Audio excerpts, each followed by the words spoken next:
ni Canada. So ito medyo malamig kahit dito ng umaga. So enjoy lang. Yan po, napakaganda po ng Canada. Hindi siya overcrowded, malinis, medyo malamig nga lang. Malayo-layo pa yung lalakarin ko.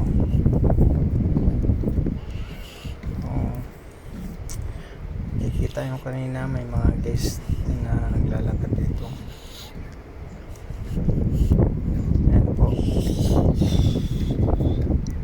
Libre na yung travel natin, din natin kailangan